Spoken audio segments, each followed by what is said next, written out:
Hello दोस्तों, मैं हूं आपका दोस्त एडवोकेट सिविल प्रताप सिंह। आज हम आपको बताएंगे कि जब भी कभी आपके ऊपर कोई फर्जी मुकदमा होता है या कोई केस हो जाता है, जैसे 498 आपकी पत्नी ने कराया है या धारा 85 वर्तमान समय में बीएनएस की धारा 85 में आपकी पत्नी ने दहेज उत्पीड़न का केस किया हो।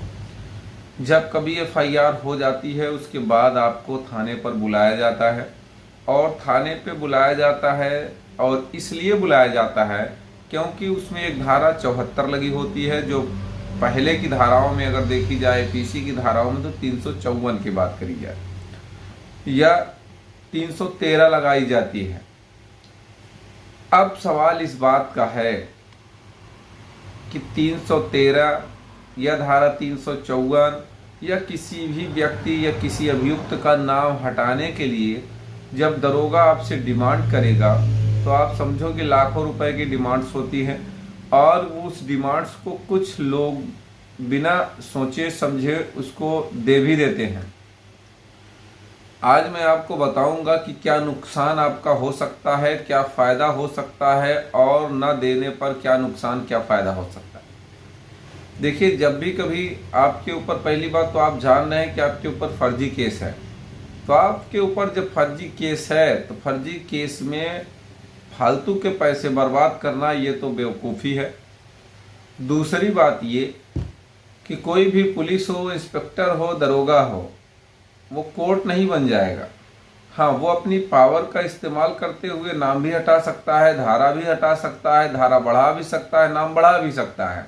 लेकिन सवाल इस बात का है, मान लीजिए 313 की ही बात है, तो अगर मेडिकल में आ गया है तो आप 1 लाख नहीं 1 करोड़ दे दो उसको, अगर उसकी औकात है तो हटा के दिखाए 313 को।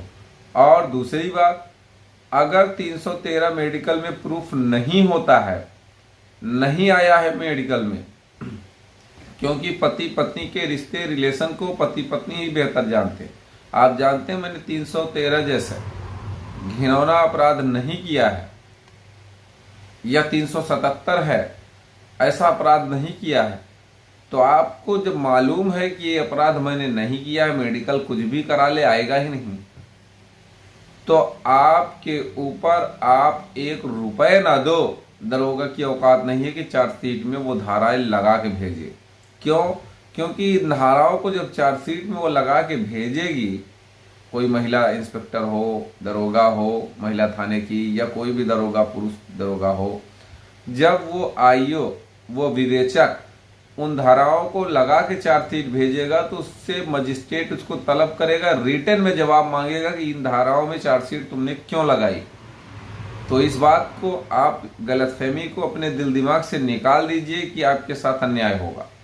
हाँ, सवाल इस बात का है कि आपको डराया जाएगा कि देखो इसमें 10 साल की सजा है, तुमको मैं जेल भेज दूंगी, वारंट आ जाएगा, मैं वारंट करा के कुर्की करा दूंगी, वगैरह वगैरह। आप सीधे से ये कहिए कि जब भी थाने पे आपको बुलाया जाए जाके अपना पक्ष रखिए, उसके बाद आप सीधा ये कहिए कि मैं 1 रुपए नहीं दूंगा। आपको जो उचित लगता है आप वो उचित कार्रवाई करिए, जेल मुझे जाना रहेगा, मैं चला जाऊंगा।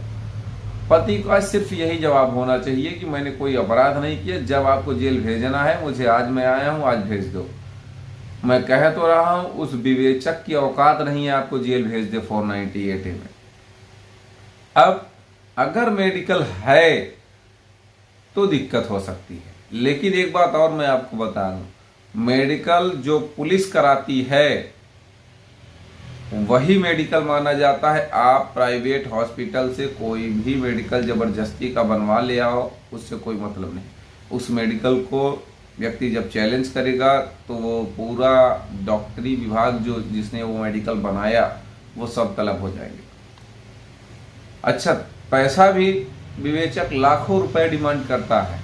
अब आप गारंटी है, ये बात करके आप देख लो कि 1 लाख मांगे तो आप 15,000 20,000 कह दो, 15,000 20,000 भी आपसे लेने को तैयार हो जाएगा। तो सोचो कितनी बड़ी धांधलेबाजी ये लोग चला रहे हैं। फ्री फंड का पैसा डांट के, डरा के ले लेते हैं लोगों से।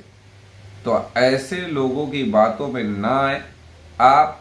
सीधी सी बात है कि इस तरह के चक्कर में पड़ेंगे तो डबल ट्रिपल पैसा बर्बाद होता जाएगा। दूसरी बात ये एक बात मैं और आपसे सवाल पूछ रहा हूँ, जवाब देंगे आप लोग कमेंट बॉक्स में। इसकी क्या गारंटी है कि आपने कल पैसा दिया, उसका पैसा परसों ट्रांसफ़र हो गया, 2 दिन बाद ट्रांसफ़र हो गया तो आपका काम होगा?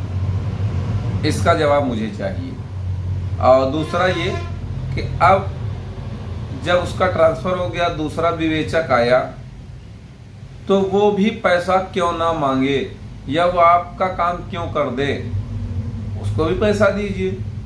तो ये दोनों सवालों के जवाब जरूर दीजिएगा। उम्मीद करता हूँ, आशा करता हूँ आज का यह वीडियो आपको बेहद पसंद आया होगा। अगर वीडियो पसंद आया तो वीडियो को लाइक करें, शेयर करें। YouTube channel civil high court को जरूर सब्सक्राइब करें। कोई सवाल शेष रह गया तो स्क्रीन पर चल रहे नंबर पर फ़ोन करके भी जानकारी ले सकते हैं।